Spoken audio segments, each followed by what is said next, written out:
didn't write your resume, but civil rights made somebody read your resume. We're back, brothers and sisters. You're listening to the National Action Network Saturday Action Rally, coming to you live on WLIB 1190 AM in New York, streaming to you across the nation. We're live right here in the House of Justice. I want you all to get on your feet at home. Put your hands together for the president and founder of the National Action Network, the Reverend Dr. Al Sharpton.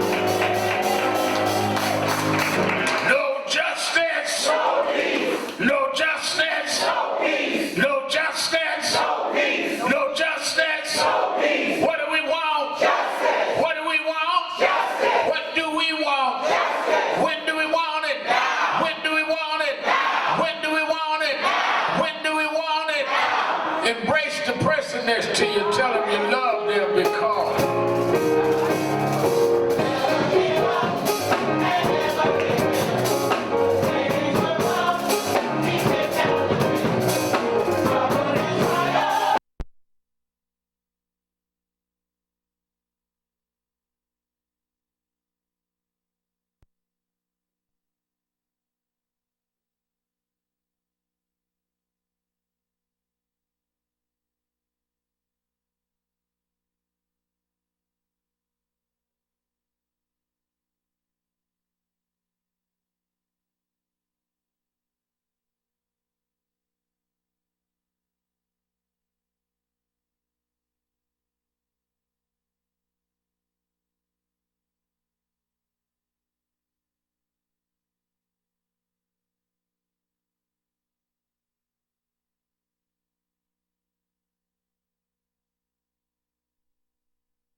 Change Choir, give them a big hand.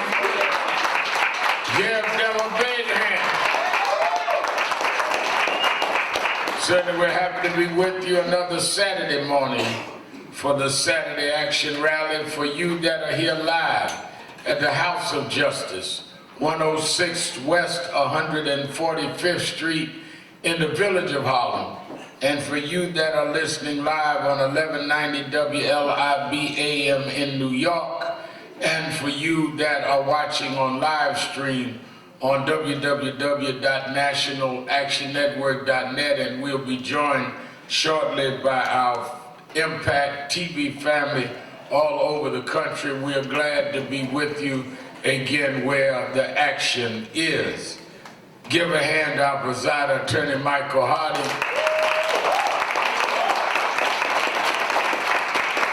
And certainly did not we enjoy our guest speaker, Reverend Dr. Cynthia Jackson,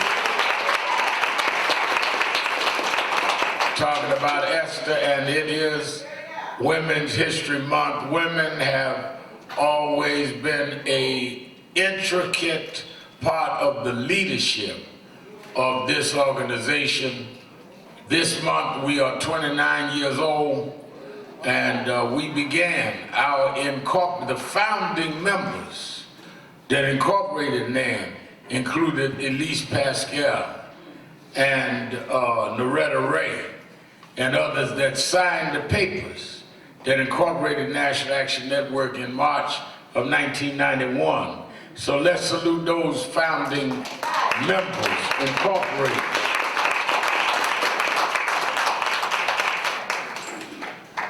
Let me say, as you notice, we say for every Saturday morning, hug the person next to you. With this coronavirus, I ain't telling y'all do too much. I ain't telling y'all do too much hugging up in here. So that's why I say embrace the person.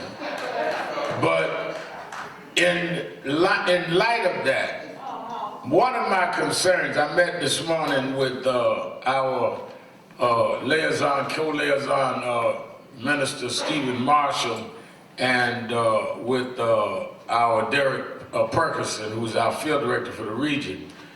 I'm calling on, we're organizing an emergency meeting here this week of some of our health experts, some of our doctors, and local elected officials. We need to put an emergency plan in how to get information and test in our communities. Every church, every gathering place need the information. We are the underserved community, and if a pandemic breaks out, we will be impacted probably disproportionately and don't have the information. And you just don't know how it breaks out or where it breaks out. And rather than react, we need a plan for our communities, the Harlems, the Bed-Stuys, the Brownsvilles, the East New York, how we distribute information. Testing, we need testing sites. People talking about having testing kits, and we should have sites. House of Justice could be one, where doctors can do the swabs and test people and come back and get their results. Y'all sitting up watching the coronavirus on the news, and you could be sitting up there and be the news tomorrow. Leadership ain't just about protest, it's about leading.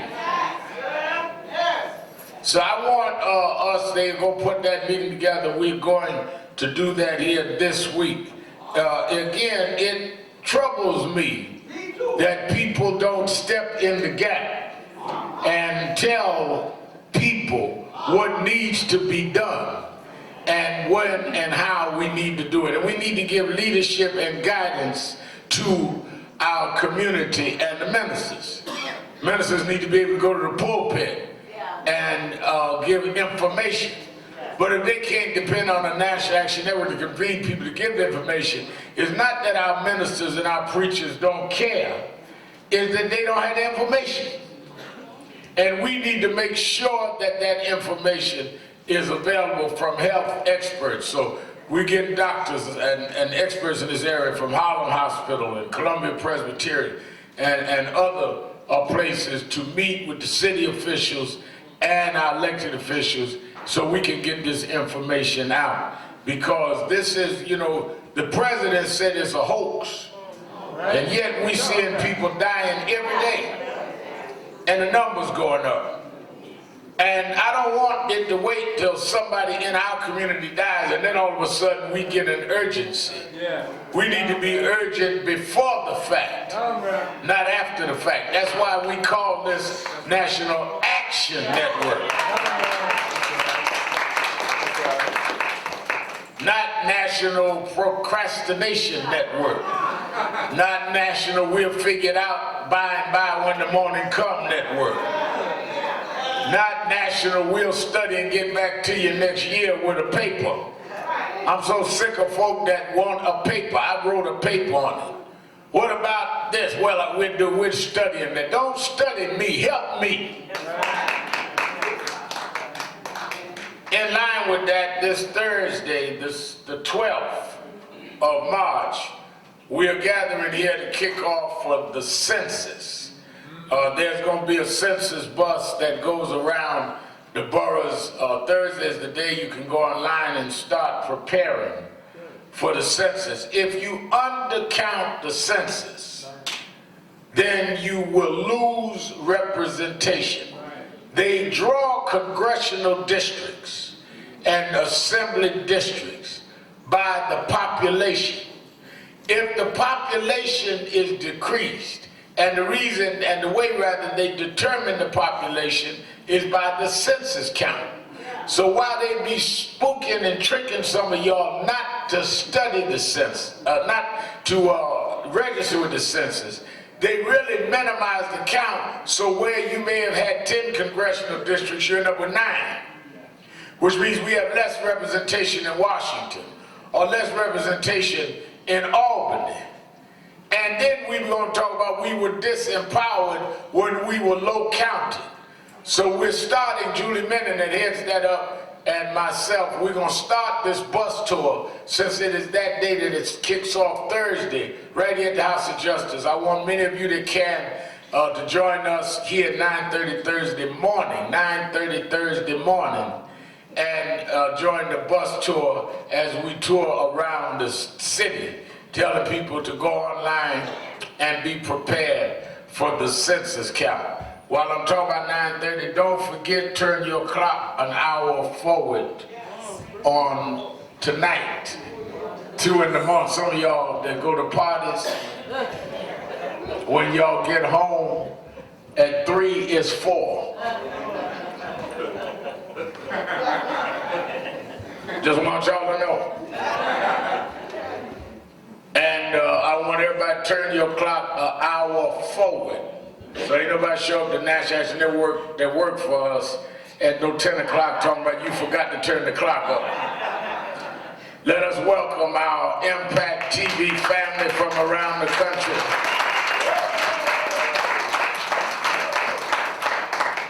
Let me thank my pastor, first of all, who did a great job last week filling in for me, pastor of Bethany Baptist Church. Did y'all enjoy him? He did a great message. I watched the tape, and he's a great pastor and did a great job here last week. And I was in Selma, Alabama last Sunday for the 55th anniversary of the Selma March, the Voting Rights March.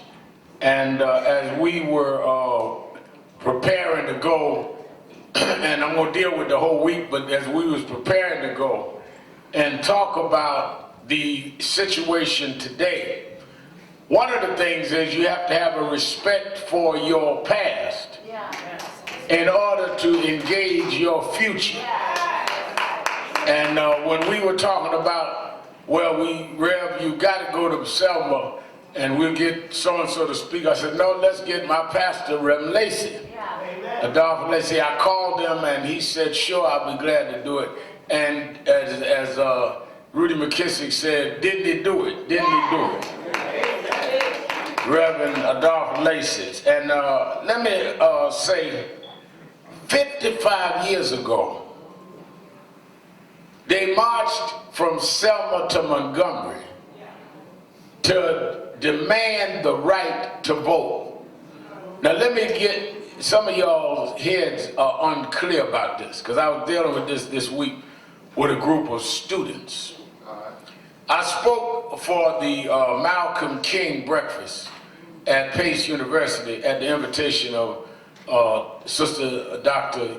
Ilyasa Shabazz, one of Malcolm X and Betty Shabaz's daughters. And I told them that part of white supremacy is to redefine black aspirations. I want y'all to follow me closely. If they have the power of redefinition, you will be confused about our movements, not because our movements were not well versed and well researched and well projected, but because we've been misinformed of the objectives of the movement. The movement started in Montgomery, all the way to the Freedom Riders, all the way to Albany, Georgia, all the way to Selma, was not a movement to integrate blacks with whites. That has been misinterpreted to act like whites were so superior that we would lay down and go to jail and even die to be with them. That was not what it was about. That's a white, liberal, racist kind of notion. Folk died to be with us. No, folks died saying that if we pay the same tax and the same fare to get on the bus, we affirm our human right to sit and be where everybody else is. It was about a self-affirmation. If you pay tax in Alabama, you're paying for the police that protects the stores. So why can't you shop in them? That's right. If you paying tax in Alabama, you're paying for the sanitation department that picks up the garbage for the businesses. So why can't you use the business? It ain't about I want to dress with you or sit on the toilet with you. Is that if I'm going to pay for the protection of your toilet, I'm going to sit on the toilet I'm paying for.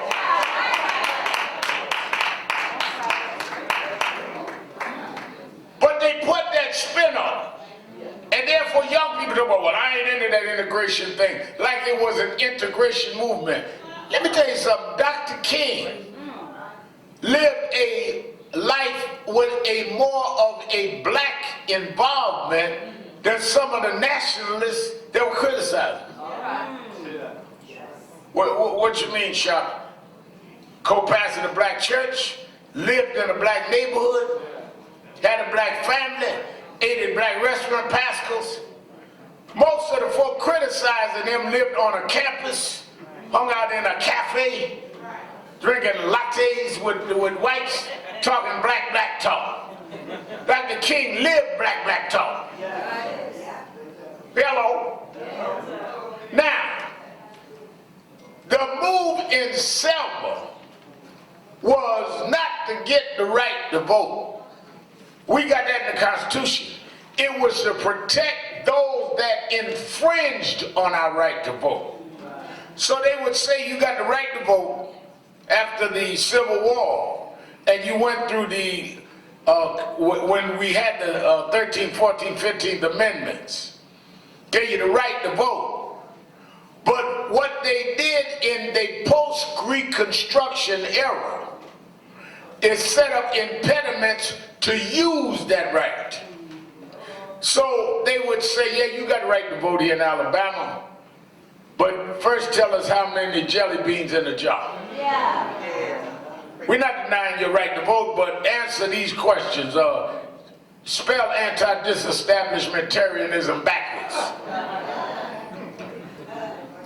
The march from Selma to Montgomery was to say that you could not interfere with bogus schemes to interfere with our right to vote.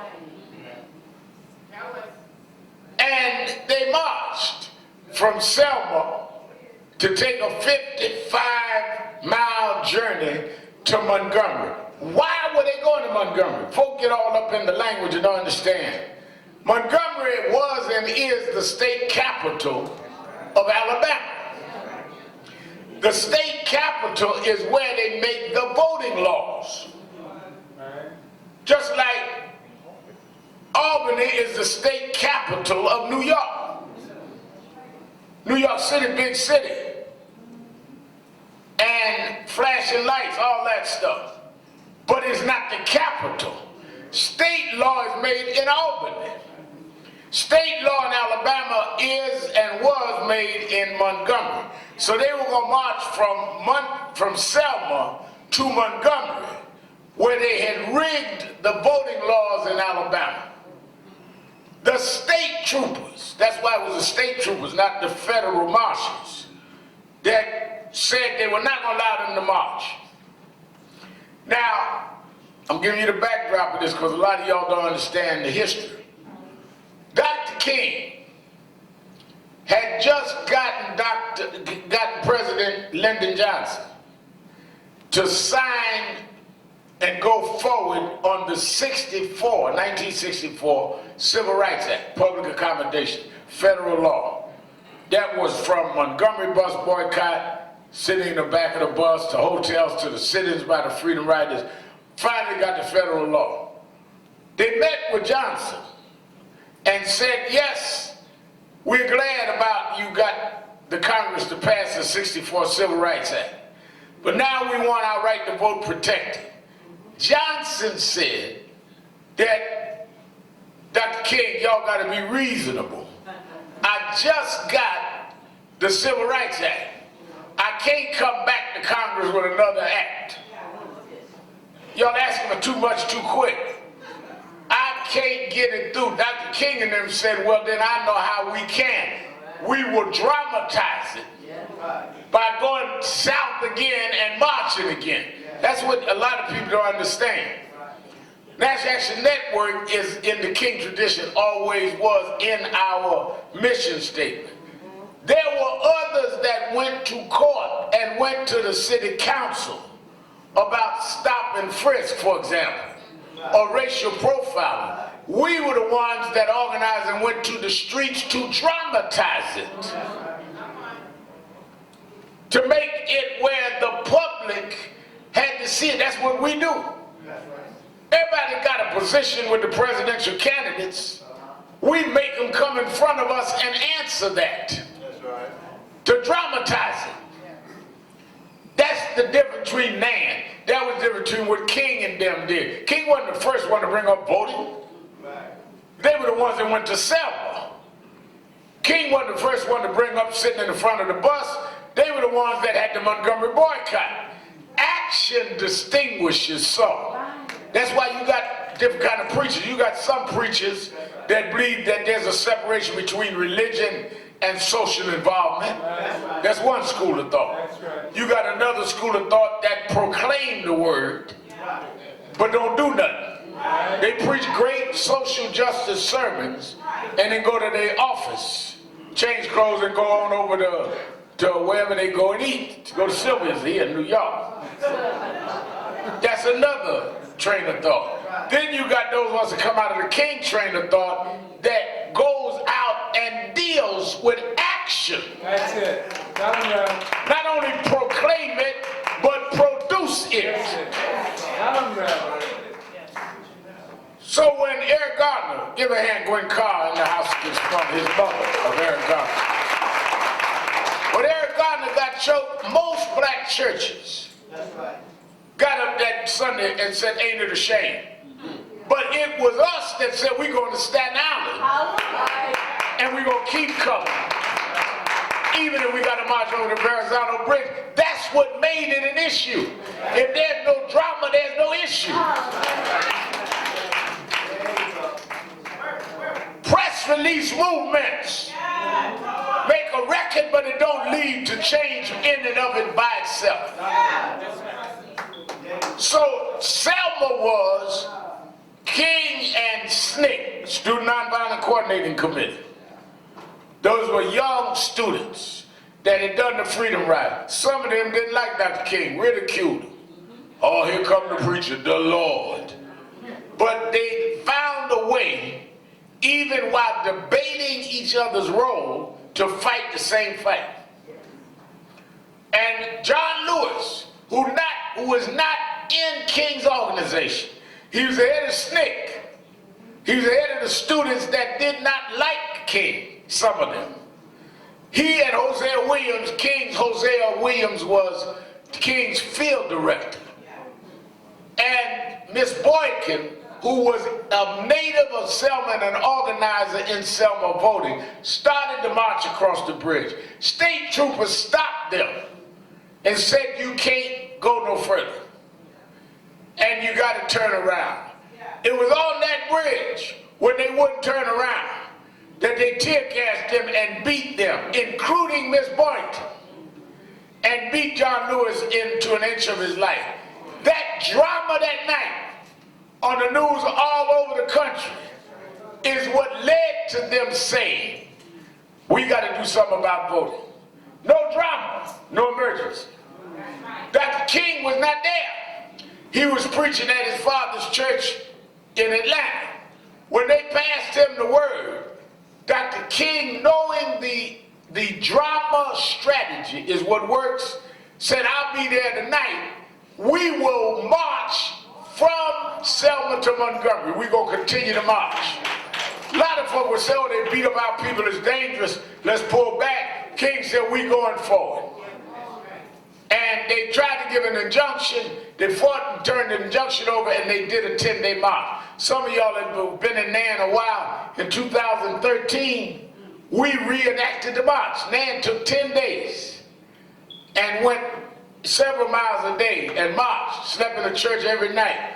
2013, just 7 years ago. I had just started my show on MSNBC. We were doing the show every night from different stops in Alabama. I looked up one day and the president of MSNBC, Phil Griffin, marched with us all day. That's all right. That's all right. Because when you dramatize stuff, folk get caught up in the drama.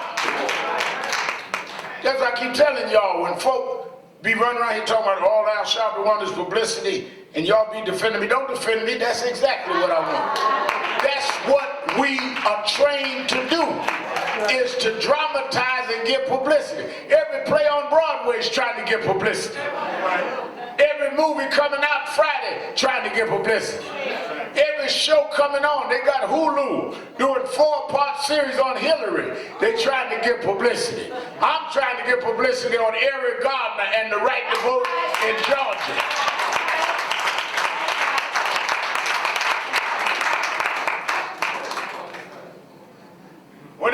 When they did that beautiful story on Curry and them and the Central Park exonerated fire, they had to do what? Publicize it. If there was no publicity, no one would have watched the show. Well, I publicized it 20 years ago when they miscarried the Central Park fire.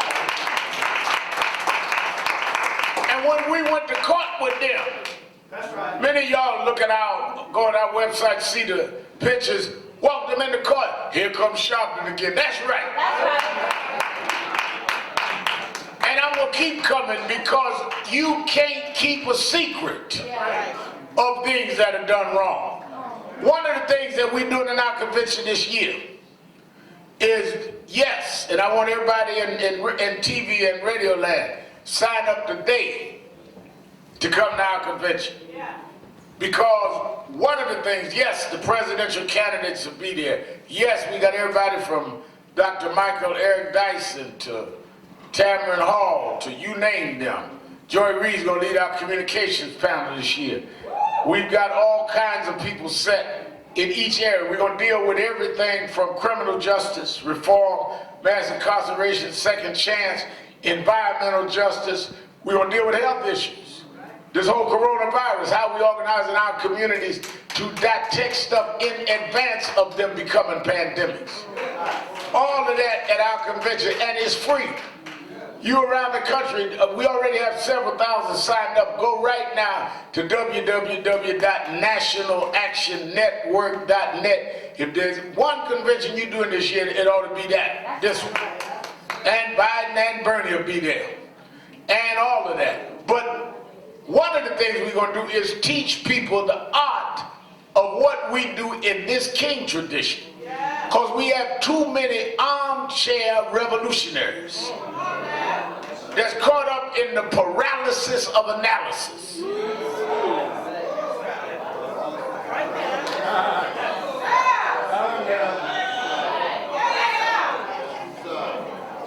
Just stuck analyzing. I see folk on TV commentating on movements they don't know nothing about.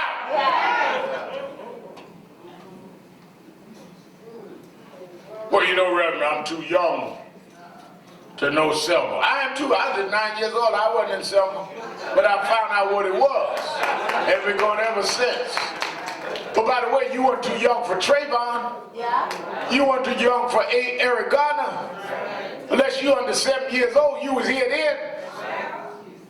You cannot fight a movement if nobody's moving. There would not not be elected officials. There would not be people with big titles. If there were not some people with no titles that marched from Selma to Montgomery. That's why I go. So we went, and I was one of those. Stacey Abrams was the keynote speaker. I was one of the speakers. Joe Biden spoke. Bloomberg spoke at the church, Brown Chapel, AME, where the headquarters was of the March 55th year. I spoke. I was the keynote 50th year when Barack Obama led us across that bridge. And I tell you, Reverend Dr. Jackson, one of the things that I wanted to make clear is the reason the 55th anniversary last Sunday was so important was that they are doing the same thing now. They're purging voters off the roll. 300,000 purged in Georgia in the last couple of months. They changing voting sites, closing voting sites. We need a voter movement. That's going to be central in National Action Network's convention. We need a voter movement just like they had in 65.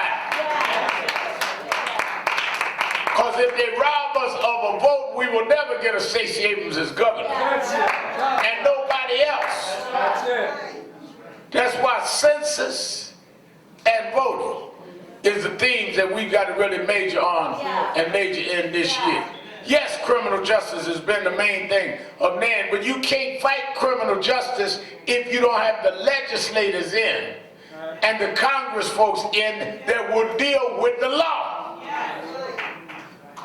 I was telling somebody, meeting some of the students down there when I was in South Carolina last Saturday, and they said, well, we want to fight, Reverend, but we don't want to be in the establishment. You got to be have access to the establishment in order to get stuff done. And one of them, you know, super activist, you know, super duper man. So, Reverend, you know, you were in the establishment with Barack Obama. I said, no, we established the establishment of Barack Obama. There's difference. We helped put him in. So therefore, we helped put him in, we had access to it. That's right. What do you think we were going to help put him in and everybody else was going to go see him but me?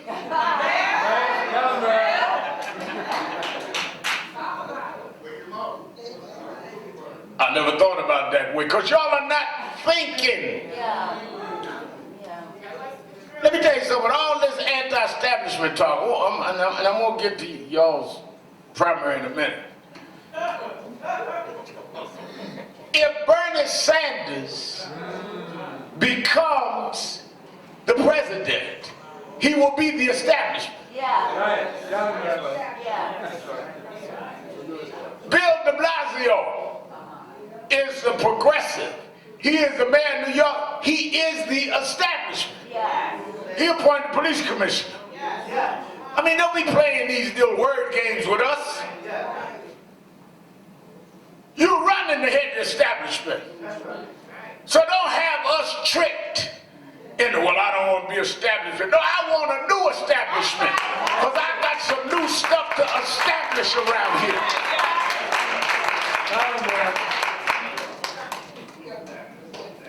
So that's why we marched, because we need to now reenact the Voting Rights Act against these voting purges, against these closing sites, and against these new tricks.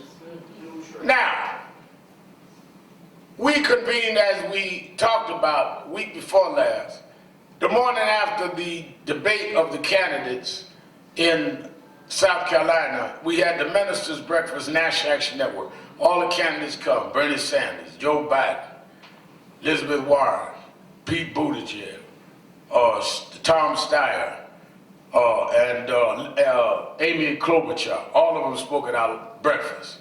That's Saturday to vote. And as y'all know, Joe Biden got a huge vote. Jim Clyburn's endorsement helped give him huge help in the black community. Even the young vote went for Biden. Then they go to Super Tuesday and Biden wins most of that. It is not over because right now, Biden has 561 votes, 61 delegates. And Bernie has about 506, I believe. They're about 61 apart. Which means that this Tuesday when they go in Michigan and Mississippi and the rest, I'm outlining on Politics Nation tonight, it can turn where Bernie can come up. When they finish voting in California, he could come up. Neck and neck all the way through. It can go up and down because the week after Michigan and Mississippi, they then go to Florida, Georgia. This thing can go up and down all the way. And in fact, they got to come to New York a week after our convention. That's why our convention is going to be vital because there's going to be a large gathering leading into the New York primary. Now, getting into the arguments about Biden and Bernie, my position has been and remains to keep your eye on the prize. First of all, these are the preliminaries. The main bout is in November. So we need the candidate, whoever you support. As James Brown, my mother used to say, whosoever you support. Let it be someone that is close to our interest and that can win in November. That's your criteria. None of them perfect. We are not running and voting for a bishop. We're voting for a president. Well, Biden did this, the crime bill, and Biden did this with the water, and he did. And Bernie voted for the crime bill, and Bernie voted 5 times against the great Brady bill about guns, and he did. We're going to have to deal with some imperfections with both. But none of them is as bad as this bigot in the White House.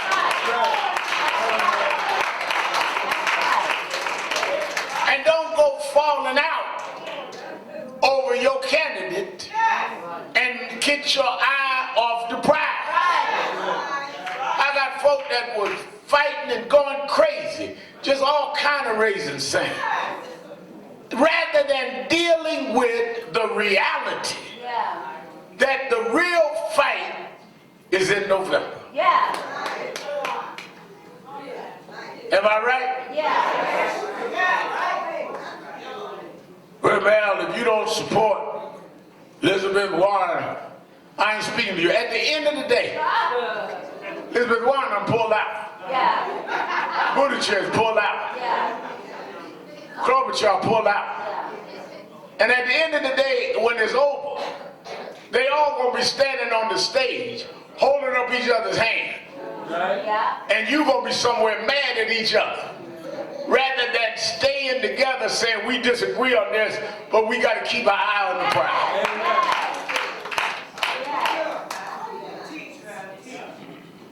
Now, I met too many folk. One of the things that you can tell about immaturity is that people that act like it's their way or no way. Yeah. If you ain't fighting my way, or if you ain't doing my thing, if you ain't support, you done cuss everybody out. And then wonder why ain't nobody supporting you. You'll call us sack of names. Then when they come after you, ain't nobody with me, because you ran everybody away from you. Right? Tell them, man. Organizing is about addition, Yeah. not subtraction. Right. And you got to learn how to add people, Yeah. not run folk away if you're going to build a movement. And let me tell you something, the reason why I want us to be fine-tuned in National Action Network, particularly in this New York area, is we got the presidential race this year. And then right after that, the mayor's race and city council race next year. So you got to be really on your P's and Q's, because you have a lot of stuff real fast running through here. Yeah. But one of the things that I want you to know, there is a spiritual element to this. And that is that the one thing that will never fail is the truth will be there at the end. They say that there's a well-known repeated slogan saying that a lie is going to turn the corner for the truth get up and get his pants on. Well, that's true. But when the truth do get his pants on, there's nothing that can disturb the truth, because the truth is going to be the truth anyhow. It may be slower getting there, but it's the truth. And there's power in the truth. Give you an example. Pardon me if I make it personal. I ran for president in 2004. Came in second in Washington, D.C. Came in double digits in South Carolina. Did almost double digits in Michigan. I did not have any money. Still owe money to campaign. Bloomberg spent $600 million and didn't get that far. Did one Super Tuesday and out. Money cannot replace service and work if people believe in you. And I'm not down in Bloomberg, I'm telling you the difference. You can have the black candidates didn't get as far as I got. But people knew I would stand up for them, and I stood up for them. I had no money, no commercials. But somewhere I read, if you stand up, God will hold you up. And truth crushed the earth shall rise again. It's nice to be rich, but it's better to be right.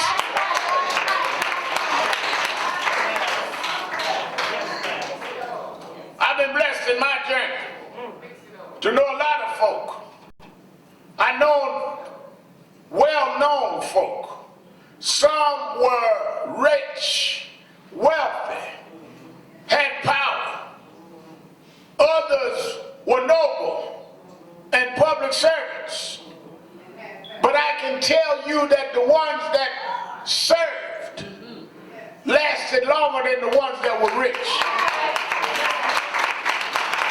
I've seen rich folks fall, but I've seen the righteous sustained through generations.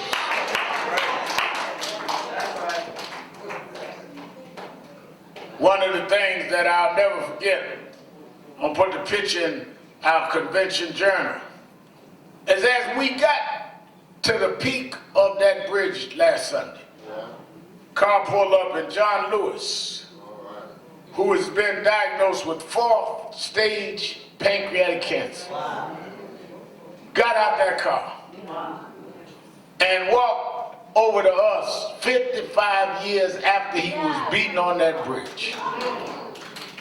Frail now, fighting cancer. About 2 rows behind me was Reverend Jesse Jackson, who was there 55 years earlier as a college student. And he was kind of walking shaky, fighting Parkinson's disease. And I thought about how it is our duty to pick up the banner from those elders that fought that fight until they couldn't fight no more. If they can't march, then we gotta march for John Lewis. We gotta march for Jesse.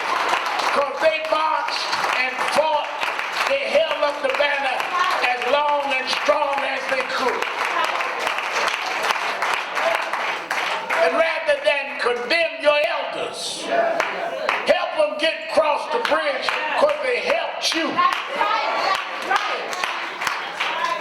I remember that Wednesday, Thursday in South Carolina, they had the Democratic debate and they wanted to salute before it went on television John Lewis and Jesse Jackson, 2 sons of the South. And John Lewis was too weak to come. They played a video. And Reverend Jackson was in the wings. When they honored him, they asked me and a couple others to bring him out, and as we was walking, I had to hold him up, keep him stable. And Reverend Jackson said to me after, "Thank you, Al, for helping hold me up." I said, "All my life you've been holding me up." Don't be ungrateful to folk that held you up when you didn't earn it and you didn't deserve it. They saw in you something you didn't see in yourself. And then you get big-headed and forget that some folks stopped and lifted you.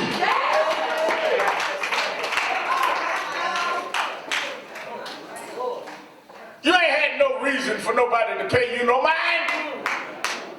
But if they paid you some mind, you ought to be grateful. And if you ain't grateful to those that knew you when you was nothing, nobody, that helped you when you had no reputation nowhere, if you can forget them, then nobody ought to trust you when you're doing better. Well, Reverend Jackson, this and that and other, y'all had your differences. Yes, but when I was a little boy and nobody knew my name, he gave me a chance. Bill Jones gave me a chance. F.D. Watts gave me a chance.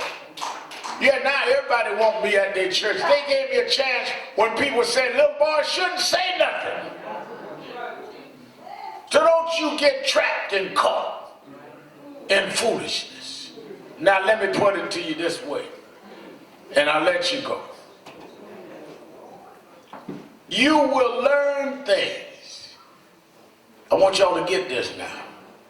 God will give you things if you submit and commit to the will God has for you and the calling he has for you. God will send you signals that you can't judge where it's coming from. Just get the signal. I do morning inspirational messages on Instagram every morning, and people be sending back to me, "How do I know?" You gotta follow. God speaks through you through signals. Yeah, tell them, bro. And sometimes y'all don't want to hear That's it. because y'all are waiting on the right person rather than the right message. God can give a message sometime out of the people and things that you don't think is appropriate, but it's God's message. That story of Balaam, take out your Bible, give me Numbers 28th chapter, go to like the 20th verse. And God came to Balaam at night, And God came to Balaam. and said unto him, Yes. If the men come to call thee, rise up and go with them. Now the men from Moab heard about Balaam. Balaam was known as a wise sorcerer. He could bless things and curse things. They wanted to come to him to curse Israel because they were in a battle, in an invasion. He told them, when the men come to you, say that again, Brother Sebastian. If the men come to call thee, rise up and go with them. If they come, go with them now. And then what? But yet the word which I shall say unto thee, that shall you do. All right, so if the men come, they're coming to bribe you, to give you treasures, to curse Israel, curse my people. Go with them, but when you get there, say what I said. Boss call you, but go see the boss, but do what is right when you see him. Trump called you, but go and say what I tell you to say. Go ahead. And Balaam rose up in the morning, and saddled his donkey, and went to the prince of Moab. And God's anger was kindled because he went. God's anger was kindled because he went to the prince of Moab, riding his donkey. Go ahead. And the angel of the Lord stood in the way for an adversary against him. The angel, that's where the message comes. When he switched up, when he got tempted to sell out, when he got tempted to take the treasure, it's like you in your life. Sometimes I'll give you a promotion, but don't speak up for the other workers because you want to be the only black with a promotion. I'll give you a bigger church. Don't march with them. Don't stand up. Don't fight City Hall. Don't get out there with shopping them. That's crazy. You can get a grant. Right. Bribing you against the people of God. And God got angry and sent an angel. Go ahead. Now he was riding upon his donkey, We was riding the donkey. and his 2 servants were with him. 2 servants, his crew was with him. And the donkey saw the angel of the Lord standing in the way. And the angel, King James Version said the jackass, saw the angel. And his sword drawn in his hand, And the sword in the angel's hand. and the donkey turned aside out of the way. And the donkey turned. Now, Balaam, the sorcerer, the man that could do the blessings and the curse, he couldn't see the angel. But the jackass could. Sometimes a jackass can see what your bishop can't see. If you are so blinded by what you can get, if you're so blinded by your lust and your greed and your ambition, God will show a jackass what you too blind to see.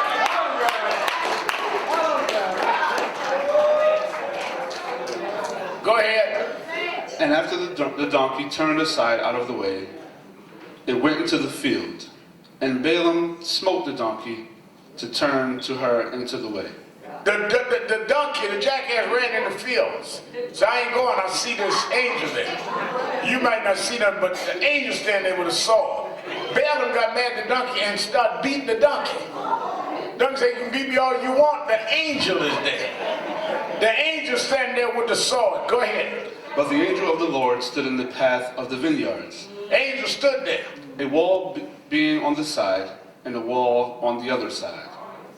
And when the donkey saw the angel of the Lord, she thrust herself into the wall and crushed Balaam's foot against the wall. Donkey was so adamant that said, Balaam beat me or not, I'm going to crush his leg. Because we cannot go and face the angel with the sword. Go ahead. And Balaam smote her again. And the angel of the Lord went further and stood in the narrow place, where there was no way for either to turn right nor to turn left. And when he saw the donkey, the angel of the Lord, she fell down under Balaam. And Balaam's anger was kindled, and he smote the donkey with the staff. And the Lord opened the mouth of the donkey, and she said unto Balaam, What have I done unto thee, that thou hast smitten me all these times? And Balaam said unto the donkey, Because thou hast mocked me, I would rather there were a sword in my hand, for now I would kill thee. And the donkey said unto Balaam, Am I not thine donkey, upon which thou hast ridden ever since? Now, the donkey, I don't want y'all to miss this, and I'm going to let y'all go for real. They beat the donkey. The donkey is saving them from the angel with the sword. And finally they beat the donkey so till the jackass talked. See, y'all missed that miracle. Y'all like them easy miracles. But here's a miracle that God sometime will make a jackass talk. Somebody come and tell you the right thing and you be judging who they are rather than what they say. Sometime God will take the mouth of a jackass to tell you something that you need. And he looked at him and said, Haven't I been your donkey? Why you beat me like this? And when he said, You mock me, you embarrass me, I am what I am, you supposed to respect me. Your ego got you in the way of your agenda. Your pride is leading you to your fall. Shut up and listen to the sign that God is sending you, even if it's through a jackass. Close it out. Then the Lord opened the eyes of Balaam, and he saw the angel of the Lord standing. Then after the jackass spoke, God got to let a donkey talk to get some of your attention. Then he opened his eyes. The angel was there all along. Then he opened his eyes. And when he opened his eyes, he saw the angel. Go ahead. And he saw the angel of the Lord standing in the way, and his sword drawn in his hand. And he bowed his head and fell flat on his face. Then when he finally saw him, then he fell down. And the angel of the Lord said unto him, Wherefore hast thou smitten thine donkey these 3 times? Behold, I went to withstand thee, because thou was preserved before me.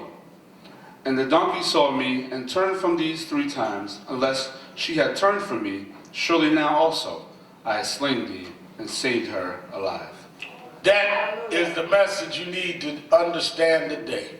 As we go on this battle, there are going to be some folk that don't have all the degrees, some that don't have all the credentials, don't have all the letters behind their name. But God can use anything to be the bearer of his truth. If God can take a jackass and make him speak, God can take a junkie and make him speak. God can take an ex-convict and make him speak. God can take a reject and make him speak. Don't worry about who and what you are. They may laugh at you and dismiss you, but speak anyhow. Because God gave me something to say, and I'm going to say it. You might beat me, but I'm going to keep on saying it. I see the angel with the sword, and if I speak and I keep speaking, God will open the eyes of this country to see the wicked will cease from troubling, and the weary shall be at rest. Don't you be afraid to speak. Speak anyhow. Speak truth to power. Stand up to the influential. God will make a way. God will break their backs. God will turn them around. It's going to be dark, but the morning comes. It's going to be dark, but the morning comes. Fight on. March on. Hold on. God will make a way for his children. Yes, he will. Yes, he will. Yes, he will. Everybody sing. Everybody sing. Everybody sing. Everybody sing.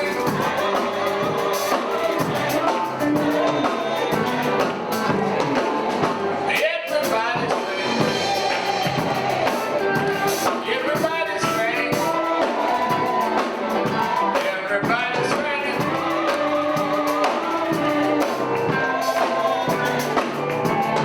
Sing it like you mean it. Sing it like you mean it. Sing it like you mean it.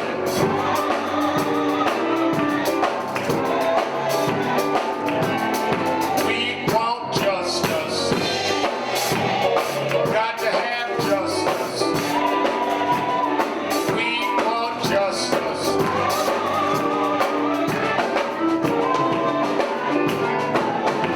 I'll open the doors of the movement. There may be someone here today. Civil rights didn't write your resume, but civil rights made somebody read your resume.